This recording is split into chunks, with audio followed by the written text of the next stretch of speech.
Aún recuerdo perfectamente aquella mañana de enero en la que mi teléfono sonó demasiado temprano. En la pantalla aparecía el nombre de mis suegros, algo inusual a esas horas. Como enfermera, enseguida pensé lo peor. Hola, Marie. Es urgente.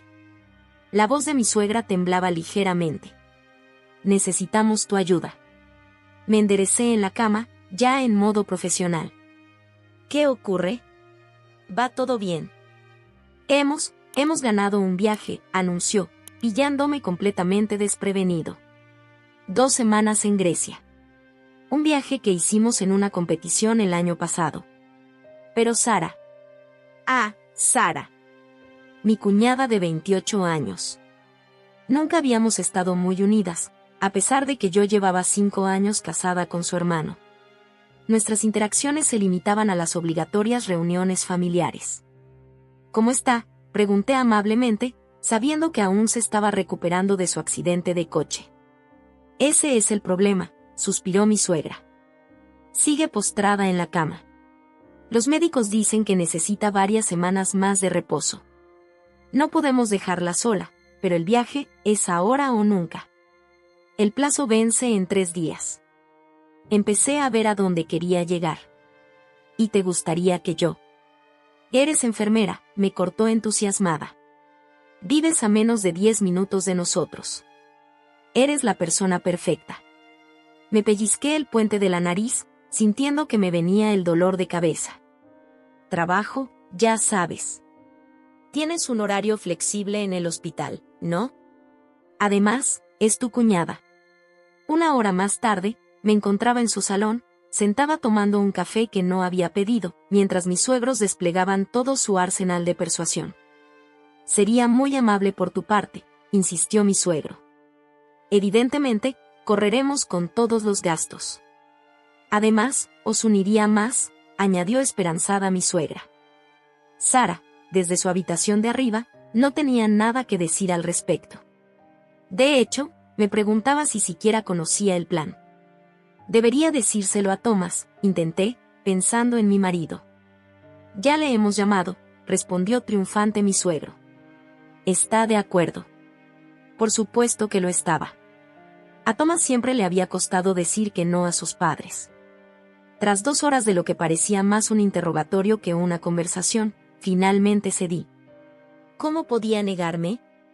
Tenían una respuesta para todo: mi horario flexible, la proximidad geográfica, mis conocimientos de enfermería. De acuerdo, suspiré. Cuidaré de Sara mientras estés fuera. Los días siguientes fueron un torbellino de preparativos. Mis suegros me dieron una lista interminable de instrucciones: la medicación de Sara, su horario de fisioterapia, sus hábitos alimenticios, los números de emergencia. Le gusta desayunar a las 8 en punto, me explicó mi suegra por enésima vez la víspera de su partida. Y no te olvides de... He sido enfermera durante 7 años, le recordé suavemente. Creo que puedo manejarlo. Ella asintió, no muy convencida. Por supuesto, por supuesto. Pero Sara es especial. No me di cuenta. Sara siempre había sido la princesita de la familia, incluso a los 28 años. El día de su partida llegó antes de lo esperado. Mientras les veía cargar las maletas en el taxi, me invadió una extraña aprensión. 2 semanas cuidando de Sara. 2 semanas en esta gran casa con una cuñada a la que apenas conocía. Cuídala, susurró mi suegra mientras me abrazaba por última vez. Todo irá bien, respondí, tanto para tranquilizarla como para convencerme a mí misma. El taxi se alejó y me quedé sola en la entrada, con las llaves de casa en una mano y la carpeta que contenía todas las instrucciones en la otra. Respiré hondo y me dirigí a la puerta principal. Iban a ser un par de semanas muy, muy largas. Mientras subía las escaleras para ir a ver a Sara, no podía imaginar cómo esta situación cambiaría la vida de ambos, ni los aterradores acontecimientos que nos esperaban. Aquel primer día con Sara me pareció interminable. Me había instalado en la habitación de invitados, justo enfrente de la suya, para estar más receptivo si era necesario. Por la mañana, noté algo inusual en su comportamiento. Sara, es hora de tu medicina, anuncié al entrar en su habitación a las 9 de la mañana. Se estremeció violentamente, casi derramando su vaso de agua. Me has asustado. Lo siento, pero llamé a la puerta, respondí, sorprendido por su reacción exagerada. Sus ojos miraban constantemente la ventana, incluso cuando hablaba conmigo. Sus manos temblaban ligeramente cuando tomaba las pastillas. Al principio lo achaqué al estrés de la marcha de sus padres. Durante el día, cada sonido la hacía saltar, el crujido del suelo de madera, el viento en los árboles, el paso de un coche. En varias ocasiones, la sorprendí mirando atentamente por la ventana, con la cara pálida ante cada sombra que pasaba. ¿Va todo bien?, le pregunté hacia el mediodía, mientras le llevaba la comida. Sí, sí, murmuró, poco convencida. Es que, no, nada. Llegó la noche, trayendo consigo una tensión palpable. Sara se agitaba cada vez más a medida que la luz se iba apagando. Hacia las 10 de la noche, entré en su habitación para tomarle la última dosis de medicación del día. La habitación estaba débilmente iluminada por la lámpara de la mesilla de noche. Sara estaba sentada en la cama, rígida como una estatua, con los ojos clavados en la ventana. Cuando empecé a comprobar las dosis de su medicación, de repente me agarró del brazo. Tenía la mano helada. Marie, susurró, su voz apenas audible. Necesito decirte algo. Me senté en el borde de su cama, sorprendida por la urgencia de su voz. Te estoy escuchando. Vas a pensar que estoy loca, continuó, con su mano aún agarrando mi brazo. Mis padres no me creyeron. Creen que es por la medicación o por el trauma del accidente. ¿Qué pasa, Sara? Volvió a mirar nerviosa hacia la ventana antes de inclinarse hacia mí. Alguien me vigila. Todas las noches. Empezó una semana después del accidente. Sentí que un escalofrío me recorría la espina dorsal a mi pesar. ¿Estás segura? Al principio pensé que era mi imaginación, continuó, con lágrimas en los ojos. Pero entonces lo vi. Una figura. Está ahí, en el jardín, y a veces. Se le quebró la voz. A veces le oigo intentar abrir la ventana. ¿Por qué no avisaste a la policía? Mis padres llamaron una vez, explicó con amargura. Pero cuando llegó la policía, no había nadie. Lo achacaron al estrés postraumático. Incluso el médico me sugirió aumentar la medicación contra la ansiedad. Me levanté para examinar la ventana. Estaba bien cerrada y el jardín parecía tranquilo a la luz de las farolas. Marie. La voz de Sara temblaba. ¿Me crees, verdad? Dudé. Como enfermera, había visto a pacientes traumatizados desarrollar todo tipo de paranoias. Pero algo en el miedo visceral de Sara parecía real. Te creo, respondí finalmente. Llegaremos al fondo de esto. Esa noche, tuve problemas para dormir. El más mínimo ruido me sobresaltaba. Me levanté regularmente para comprobar la habitación de Sara. Hacia las 3 de la mañana, la oí llorar suavemente. Sara, la llamé al entrar en su habitación. Él estaba allí, sollozó. Le vi. Llevaba una chaqueta oscura. Estuvo junto a la ventana al menos 10 minutos. Encendí todas las luces del jardín y di la vuelta a la casa. No encontré nada. Pero al examinar el suelo bajo la ventana de Sara, noté algo que me heló la sangre, huellas en la tierra suelta del parterre.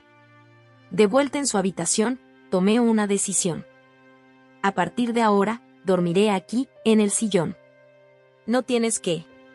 Sí, tengo que hacerlo. Algo va mal, y tengo la intención de averiguar qué. El resto de la noche transcurrió en un tenso silencio. Sara acabó por dormirse, agotada por la angustia. Yo permanecí despierto, con los ojos fijos en la ventana, que ahora parecía amenazadora. No podía dejar de preguntarme, ¿quién podría estar aterrorizando así a mi cuñada? Y, sobre todo, ¿por qué? Lo que aún no sabía era que aquella noche era solo el principio de una serie de acontecimientos que revelarían una verdad mucho más aterradora que cualquier cosa que hubiéramos podido imaginar. En los días siguientes, me volví más vigilante. Observé cada detalle, cada ruido sospechoso. Mis años de experiencia como enfermera de noche me habían enseñado a mantenerme alerta, pero esta situación era diferente. Ya no había pacientes a los que vigilar, sino una amenaza invisible acechando a la vuelta de la esquina. Aquella noche, la tercera desde que mis suegros se habían marchado, ordené la habitación de Sara mientras ella dormitaba. La rutina de cuidarla me mantenía tranquila, a pesar de la creciente tensión. Marie. Sara se despertó sobresaltada. ¿Qué hora es? Casi las 22, respondí, doblando una manta. Deberías intentar dormir un poco. No, no he dormido. Por la noche, siempre es peor por la noche. Yo estaba en medio de la organización de su medicación cuando sucedió. Un movimiento rápido en la periferia de mi visión. Una sombra se deslizó sigilosamente por la ventana del segundo piso. Sara también la vio. Se agarró a las sábanas, con la cara lívida. ¿Tú lo viste? El corazón me latía con fuerza, pero intenté mantener la calma. Sí. Esta vez lo he visto. Sin perder un segundo, corrí hacia la ventana. El jardín estaba sumido en la oscuridad, pero me pareció ver una silueta que desaparecía tras los arbustos. Voy a llamar a la policía, dije, sacando mi teléfono. Espera. Sara me detuvo. Hay cámaras de seguridad. Papá las instaló después de mi accidente.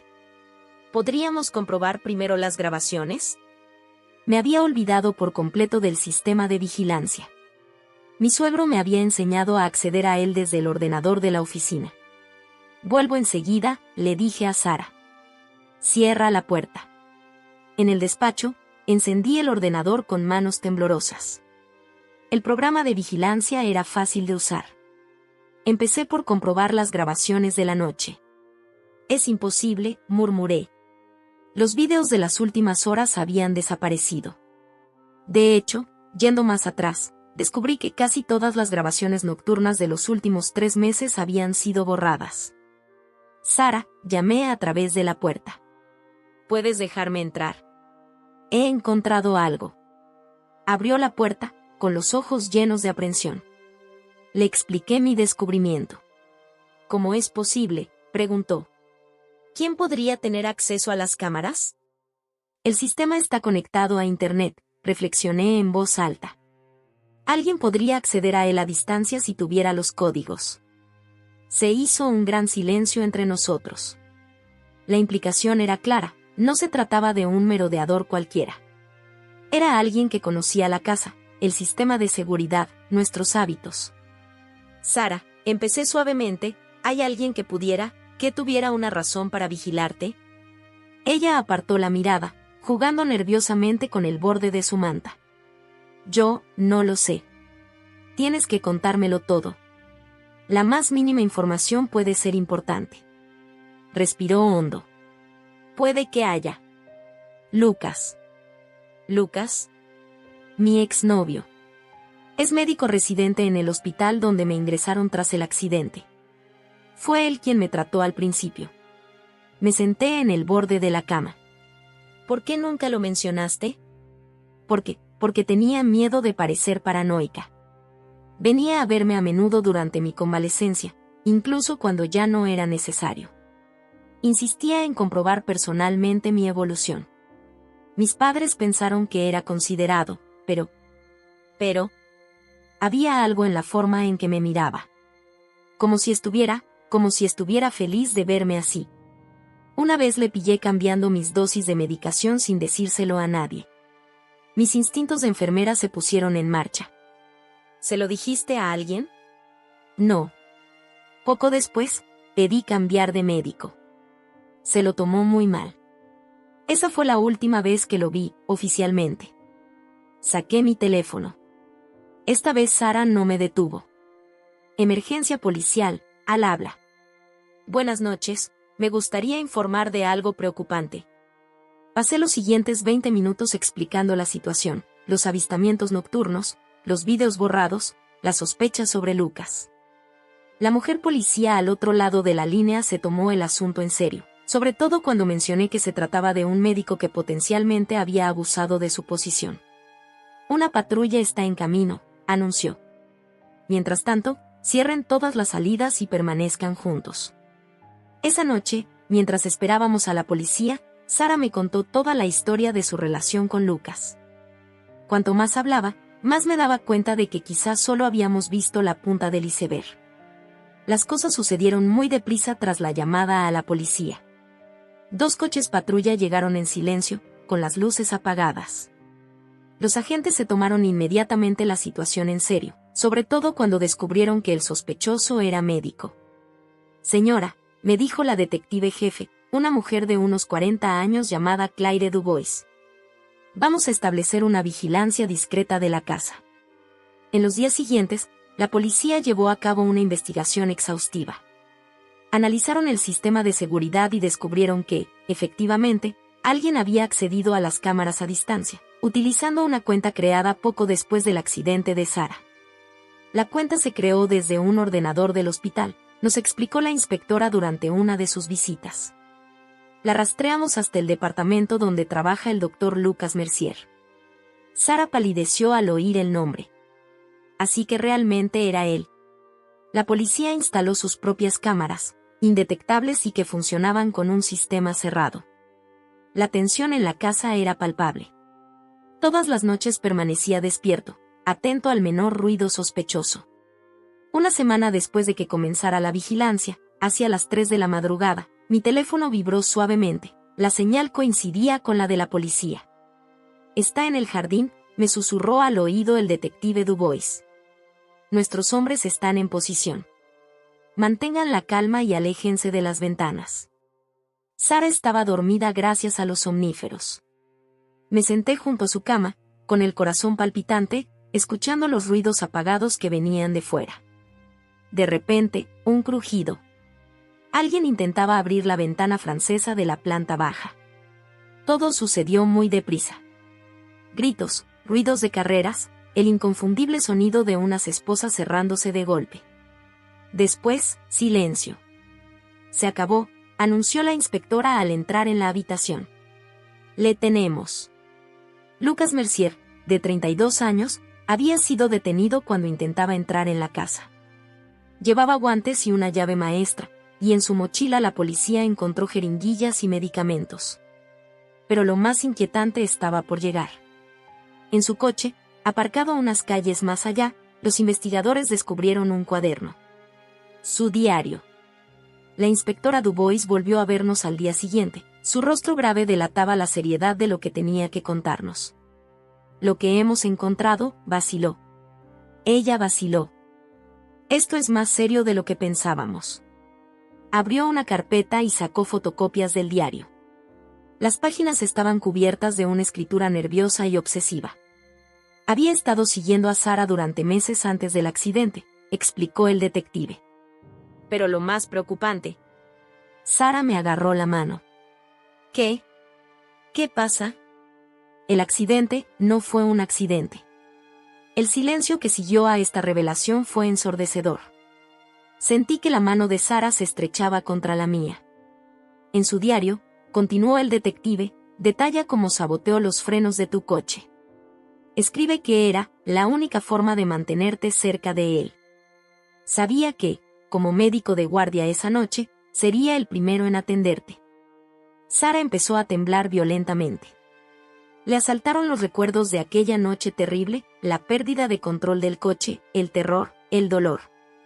Y luego la casualidad de que Lucas hubiera estado de guardia en urgencias. Lo había planeado todo, continuó el inspector. El accidente tenía que ser lo bastante grave como para inmovilizarte, pero no mortal. Quería que dependieras de él mientras te recuperabas. Las páginas del diario revelaban la mente retorcida de un hombre obsesionado. Describía cómo había manipulado las dosis de medicación para ralentizar la recuperación de Sara, cómo había creado aquella cuenta secreta para acceder a las cámaras, cómo se pasaba las noches vigilándola. Cuando usted pidió cambiar de médico, explicó el inspector, su obsesión se hizo aún más fuerte. Estaba convencido de que alguien le había puesto en su contra. La policía siguió registrando su piso. Encontraron fotos de Sara tomadas sin su conocimiento, copias de sus recetas, incluso grabaciones de cámaras de vigilancia que él había borrado del sistema principal. Va a ser acusado de intento de asesinato, acoso, allanamiento de morada y varios cargos más, concluyó el detective. Con las pruebas que tenemos, es imposible que se salga con la suya. Sara permaneció en silencio durante toda la entrevista, pero cuando el inspector se marchó, se derrumbó en mis brazos. ¿Cómo he podido estar tan ciega?, sollozó. No es culpa tuya, la tranquilicé. Manipuló a todo el mundo, incluso a tus padres. Era un depredador que usaba su posición de médico para llegar a ti. Han pasado 6 meses desde aquella noche aterradora. Estoy sentada en el jardín de la casa de mis suegros, observando a Sara hacer sus ejercicios de rehabilitación con una nueva determinación. La primavera ha llegado, borrando los últimos vestigios de este invierno de pesadilla. Y mira, exclama Sara, dando unos pasos sin su bastón. Cada día estoy mejor. Su sonrisa es genuina ahora, aunque sus ojos aún guarden a veces esa sombra, ese recuerdo de acontecimientos pasados. El juicio de Lucas está en marcha, y cada vista es un recordatorio de lo cerca que estuvimos de lo peor. ¿Te acuerdas de la primera vista?, pregunta Sara mientras se sienta a mi lado. ¿Cómo podría olvidarlo? Lucas, esposado, con su traje gris, aún intentando justificar sus actos. Su voz tranquila y profesional describe cómo había actuado por amor al sabotear los frenos del coche. Sobre todo recuerdo tu valentía, le respondo. No te acobardaste ni una sola vez durante tu testimonio. Me coge la mano, un gesto que se ha convertido en algo natural entre nosotros. Es gracias a ti, ¿sabes? Si no hubiera sido por ti esas 2 semanas. Las sesiones de terapia la ayudaron a comprender que ella no era responsable de la obsesión de Lucas. El psicólogo, el Dr. Lambert, fue inestimable. Ha sido víctima de un sofisticado depredador, había explicado el Dr. Lambert en una sesión. Utilizó su posición, sus conocimientos médicos y la vulnerabilidad creada por el accidente para ejercer su control. La investigación reveló que Lucas ya había tenido un comportamiento similar con otros pacientes en su anterior hospital. Se habían presentado quejas, pero se habían silenciado o ignorado. Marie.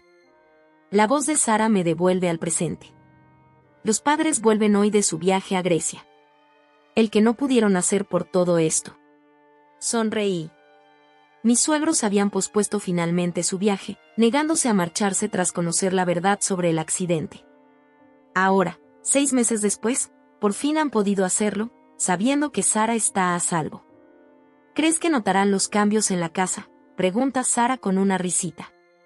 Habíamos aprovechado su ausencia para reorganizar completamente su habitación. Atrás quedaban las cortinas oscuras y la vieja cama sanitaria. Ahora la habitación es luminosa y acogedora, con una nueva distribución que ya no permite ver la ventana desde la cama. Creo que sobre todo notarán los cambios en ti, le respondo. Y es verdad. Sara no es la misma persona que era hace 6 meses.